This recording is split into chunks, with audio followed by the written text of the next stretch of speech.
നേരത്തെ മഴയുള്ള തണുപ്പുള്ളൊരു ദിവസം ഞാൻ വന്ന് നിൽക്കുന്നത് ഇപ്പോൾ ചെറുത്താണി റൂട്ടിലാണ്. കുന്നോളം ചെറുത്താണി റൂട്ടിലെ ജവഹർ തിയേറ്ററിന് മുന്നിലാണ്. ഈ മഴക്കാലത്ത് ഈ മഴ പെയ്യുന്ന സമയത്ത് എന്താ ജവഹർ തിയേറ്ററിലെ കാര്യം എന്ന് വെച്ച് കഴിഞ്ഞാൽ ഞാൻ അവിടേക്ക് വന്നാലല്ല, തെറ്റിയിരിക്കണ്ട, ഇവിടെ പുളിസോ എന്ന് പറയാൻ വരട്ടെ. ഞാനിപ്പോൾ മുട്ട റോക്കറ്റ് കഴിക്കാൻ വേണ്ടിയിട്ട് വണ്ടി ഒന്ന് സൈഡാക്കിയതാണ്. ഉള്ളിൽ നല്ല തണുപ്പ് വന്ന് ചൂടാവാൻ വേണ്ടിയിട്ടാണ്. മഴയുള്ള സമയത്ത് ഈ മുട്ട റോക്കറ്റ് കഴിക്കുന്നതേ വല്ലാത്തൊരു വൈബായിരിക്കും കേട്ടോ. നിങ്ങൾ ടെസ്റ്റ് ചെയ്ത് നോക്കിയിട്ടുണ്ടോ? അപ്പോൾ ഈ ചേച്ചിയുടെ പേര് എനിക്കറിയില്ല, ഞാൻ 2-3 പ്രാവശ്യം ഇവിടുന്ന് കഴിച്ചിട്ടുണ്ട്. അപ്പോൾ ഒരു മുട്ട റോക്കറ്റിനോട് വരുന്നത്. അപ്പോൾ ചേച്ചി ചോദിച്ചൊരു ചോദ്യം എന്താണെന്ന് വെച്ച് കഴിഞ്ഞാൽ എങ്ങനെ വേണം, അതായത് കൂടുതൽ വേണോ കുറവ് വേണമെന്ന്.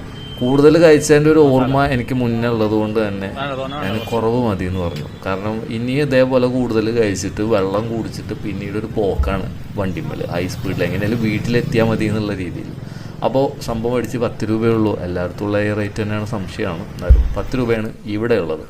അപ്പോൾ ഇത് കഴിച്ച് നോക്കിയിട്ട് വലിയൊരു ഭാവ വ്യത്യാസമൊന്നും എൻ്റെ മുഖത്ത് കാണത്തില്ല. പക്ഷേ അവസാനം വെച്ചിട്ട് നല്ല കട്ട